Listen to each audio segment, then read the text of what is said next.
It TV, welcome back to the channel. Glad to see you guys tuning back in again. We're doing another video. We already told you guys about these door inserts for the Can-Am on our last video, which we did for our accent lights or our daytime running lights. If you haven't checked out that video yet, I'll put the link in the description box. So check that out as soon as you get a chance. But yeah, so we're gonna put lower door inserts on all four of our doors. And these ones are actually aluminum. So we got the fronts and the backs. So that's what we're gonna do today. And if you look here, you can zoom in just a little bit. It comes with a little bag of hardware. Just some simple screws and a couple longer bolts with nuts. It's pretty self-explanatory. This didn't even come with directions, which I'm okay with, because we're gonna turn around and just put them on ourselves with common sense. So let me show you guys in just a second what tools you'll need. Okay guys, so the tools that you need are simple. You want to get whatever type of sockets or bits that you'll need for the actual bag of tools you have. This one is basically just the Phillips, or you can use your standard sockets for these screws, so nothing special. The screws that are actually already on the door are your T-Series. T30 is going to be the one we're using. I just put a little adapter so I could use my drill to loosen them up. If you can't get in there with your drill on the side of the door, it'll probably be easier to use a ratchet wrench, but let me show you what I'm talking about here. If you come over here, open the door. We took our bags off our Kimimoto, I believe is the name of the brand, off the door so we could get there. But on this side, if you look right here, you got two screws. This is what they consider your stock or your factory lower door insert. It's like 7 inches long. It's kind of a joke, but just there to kind of give it the design. This will come off, this little bottom piece that just has these two screws, and then you won't have that because your new inserts will go there. So that's where your 30 is going to come in. You're going to take these off. We're going to put the door panel right up there and then put the new bolts in. Bam, that easy. So without any further ado, let's get started. Okay, let's get started. One other tool you're going to need is a 10mm wrench, so you can hold the nuts on the bottom of the screws we're about to take out. So as you can see, there's two nuts on there, so just put your wrench on there.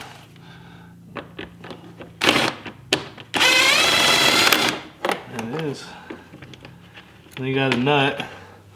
You might consider saving these, because we're going to reuse these bolts for extra ones. They come with the long ones, but they also come with like some self-tapping screws that you can just drill right into the panels, into the holes, and I don't want to strip out the holes with self-tapping screws, so just utilize the screws that came with this temporary panel that they put on for your bottom insert, and it'll make it a lot easier when you go there and install the new ones. So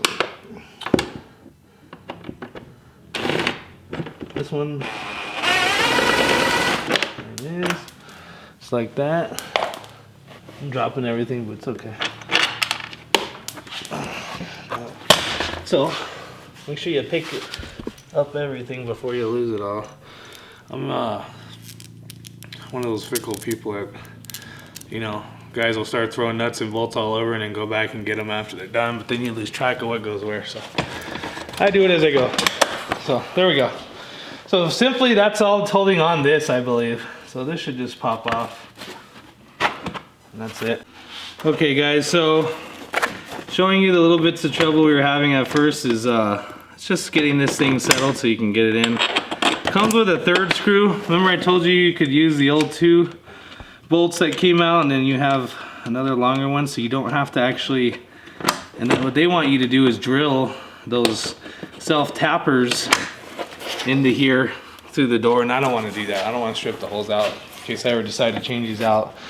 So if you use the 2 bolts that came with the lower stock plastic insert, and then the one that comes with this kit, you have 3 bolts. That's enough.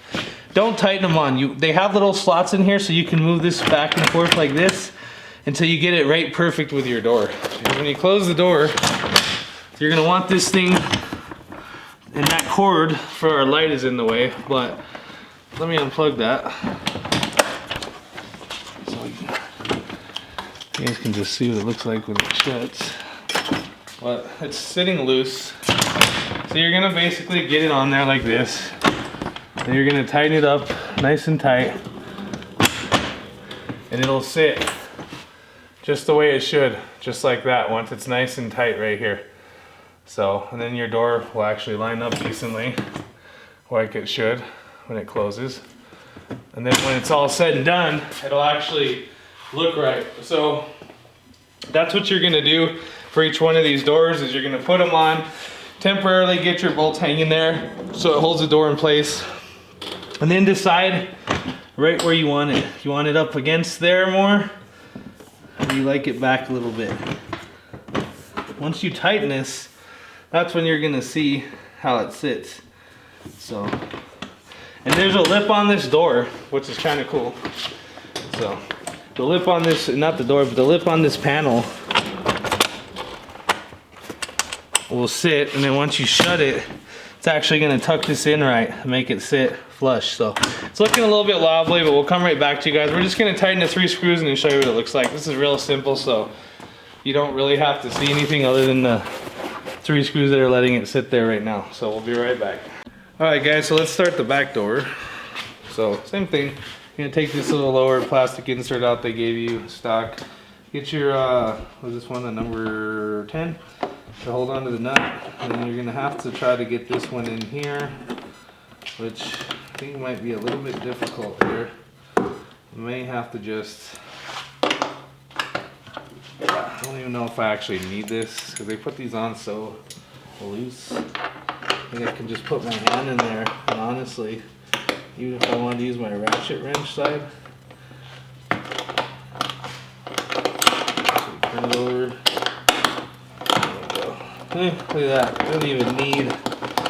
You can use a drill, but this is tight, guys. So, I mean, it's not gonna make it easy, so you can just keep on spinning it while you're spinning the top.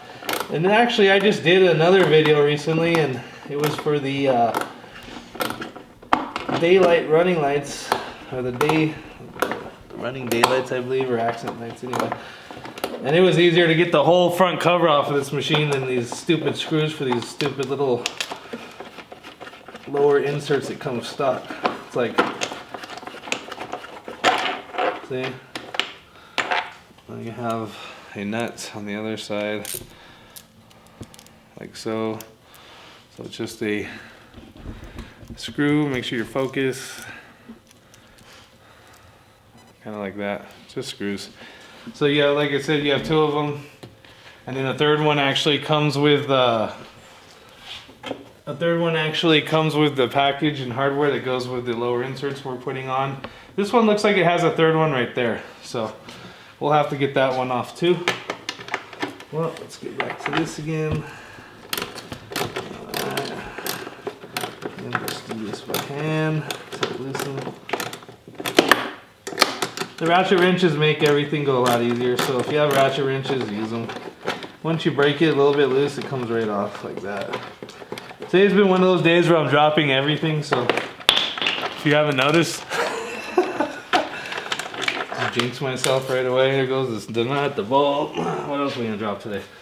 So cool. All right, so that's the first 2. Then we'll go ahead and get that last one off real quick.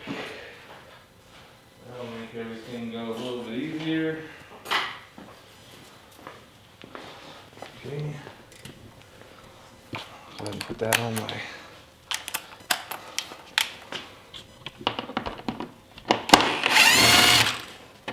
Don't know if there's a nut behind that one. We'll find out in a second. Don't think so. So yeah, once again, you won't be using these again because obviously your new inserts will take up that area. So, okay, well, we'll be right back with the insert, and we'll go ahead and just get the temporary screws put on, adjust it where we want it, tighten them up, and done deal. All right, guys, so we're gonna get this next one on. We got the first door panel on. This one just has 3 holes too. You got 1 hole there, you got 1 hole there, and then 1 over here. And you can obviously see where these are all gonna line up, so go ahead and just hold that up for a second. And get this in here like we need it. Just remember which screws on where.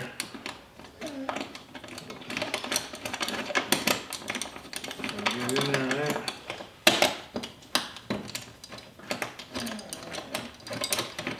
Okay, so I'm not getting in there, right?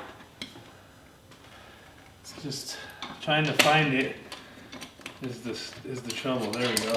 See what I mean? How hard it is just to get some lousy bolts in, but how easy it is to, all right, hold that up, dude. How easy it can be to take the whole thing off. Like even with 2 people, look, the doors are just a pain in the ass. I'm gonna say something else, but we'll leave that alone.